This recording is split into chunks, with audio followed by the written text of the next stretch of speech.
Անաստաս Միկոյան 64 հասցեի 6 բազմաբնակարան շենքերի 1054 բնակարանատերերը մի քանի տարի առաջ պետք է ստացած լինեին իրենց սեփականության վկայականները, բայց մի կողմից սկսվել էր սնանկության վարույթ, մյուս կողմից դատախազության հայցով վիճարկվում էր հողատարածքի սեփականության իրավունքը։ Արդյունքում սնանկության կառավարիչը բնակարանները փոխանցել է գնորդներին, սակայն նրանք սեփականության վկայականներ չունեն։ Այսօր շենքը ավելի քան 50%-ով բնակեցված է, բնակիչները ունեն միայն գնման իրավունքի վկայական։ Կառավարիչը նշանակվելուց հետո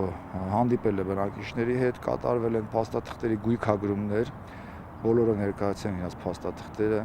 ենթարկվել են արդեն դասակարգերի,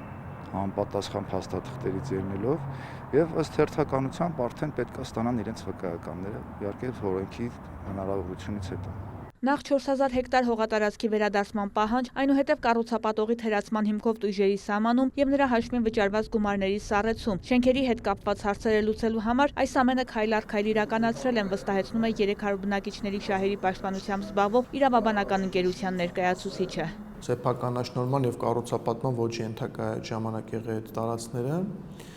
եւ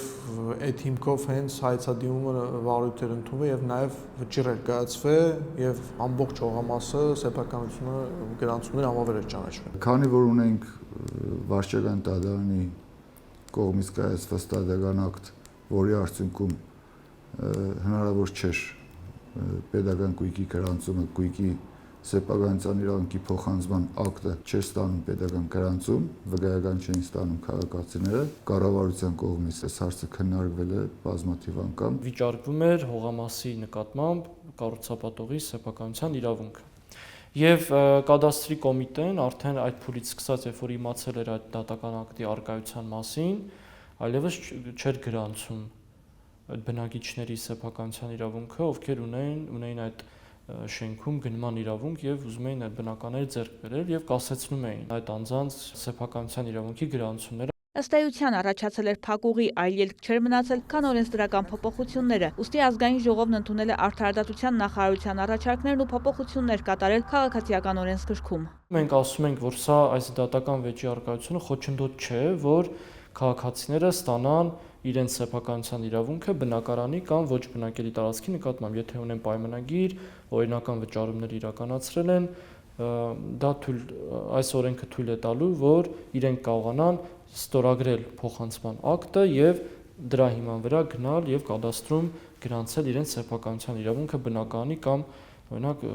կոմերցիոն տարածքի նկատմամբ։ Մի քանի առաջարկ էին կարել, դուք պետք է ունենաք բաժին սեփականություն, որպեսզի բաժնային սեփականության կառավարմանը մասնակցեք եւ հնարավոր լինի այդ շենքերը սպասարկել։ Եվ այդ ներառվել է նախագծում։ Համատիրության աշխատանքները կանոնակարգում է Արա Սեթրակյանը, որը օրենսդրական առաջարկվող լուծումը ստեղծված իրավիճակում լավագույնն է համարում։ Նոր օրենքի փոփոխությունն է նպաստում մեր հարցի կարգավորմանը, ելնելով հողի հետ կապված հարցերից, դա այլևս խոչընդոտ չի հանդիսանա, որպեսզի մարդիկ ստանան իրենց վկայականները։ Ոչ բոլոր բնակիչներն են միանշանակ գոհ նոր որոշումից, բայց հազիվ թե հրաժարվեն վկայականներից։ Ստացվեց հողամասը ոնց որ 4000 մետր հողամասը վերականգնվել, իսկ հիմա իրավիճակ է ստեղծվում, որ այդ նույն հողամասը կարող է անցնել, իհարկե կանցնի համայնքին, ոչ թե ինչ որ այլ կառուցապատողի եւ կրկնեմ, որ հույս կա, որ այնտեղ հենց կանաչ գոտի կամ այգի կլինի համայնքային, բայց ամեն դեպքում սա է մտահոգության առիթ առաջացել։ Բնակիչների բուն նպատակը ձեռք բերված բնակարանի նկատմամբ սեփականության իրավունքի գրանցումն է։ Իսկ ընդհանուր օգտագործման տարածքների նկատմամբ օգտագործման իրավունքի գրանցումը չի արգելում բնակարանի նկատմամբ